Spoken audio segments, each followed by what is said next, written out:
What a transition. Time for the Royals report. And this week, we're starting with Prince Harry. Just yesterday, the Duke of Sussex spoke at an event hosted by the charity the Diana Award. Take a look at what he had to say about his late mother. My mother, Princess Diana, was a role model to so many, without realizing the impact she would have on so many lives.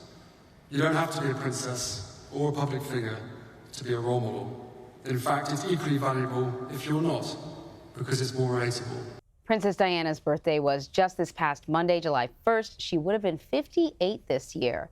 For this week's Royals report, I'm joined now by Royals correspondent Jonny Dymond from our partners at the BBC. So, hey, Jonny, we just heard how Prince Harry honored his mother at the National Youth Mentoring Summit there. What else did he have to say during his speech?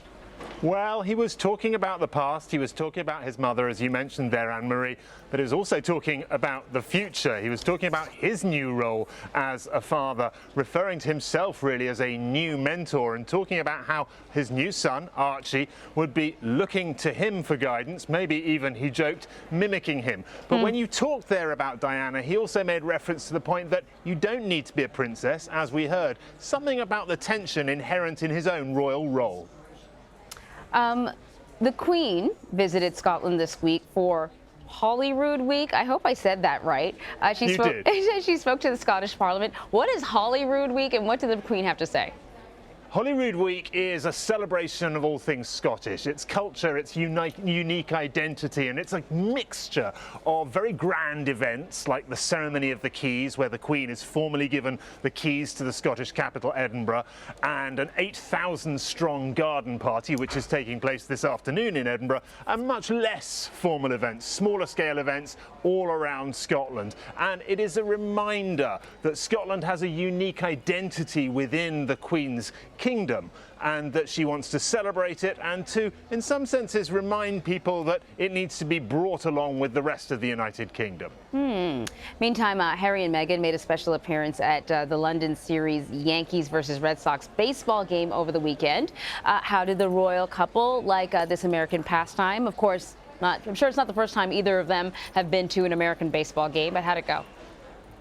They looked like they loved it. Baseball, of course, is like a child's version of the English game of cricket. Oh, boy. But they mixed with both the New York Yankees and with the Boston Red Sox. And there was a bit of a competition between the two teams as to who could give them the best presents, because they were given a baby grow for young Archie by the Red Sox, and they were given a New York Yankees baseball jersey by the Yankees. Harry seemed to think that the Yankees had got the edge on the present, but they both seemed to have a really good time meeting the teams and enjoying the game. Well, you know, that's very cute. I got to say, that Yankees jersey, but it looks like it's for an 8-year-old. Do they not know that he's still a wee little baby? I know we haven't seen much of him. Yeah. So, meantime, reports say that Meghan and Harry are planning the baptism for baby Archie at Windsor Castle, where they were married, and we're hearing that it's going to be very, very private. What are you learning about the ceremony? You know, is this a departure from what has happened in the past? Yeah, this is something of a departure. I think we know two things about it. It's going to be private, it's going to be small. We're hearing around 25 guests. It's not going to be a grand state occasion. But they've also made clear they don't want TV cameras in there. We may get some photographs afterwards. It's an indication of the path that they are choosing for young Archie. And that's going to be a much more private path than, say, the children of Prince William and Catherine, who, of course, have been publicised much more greatly. I think it's pretty clear. Harry and Meghan have decided that Archie is not going to grow up as a formal royal and will have a much more private life in future. So then I can anticipate on Instagram like a picture of a quarter of his forehead or something like that? We may get a little bit more than we've had in the future. We've had those very cute photos where we've just seen like a foot or a couple of toes or something like that. We may get a little bit more after the christening. Well, I hope so. Jonny Dymond, thank you very much.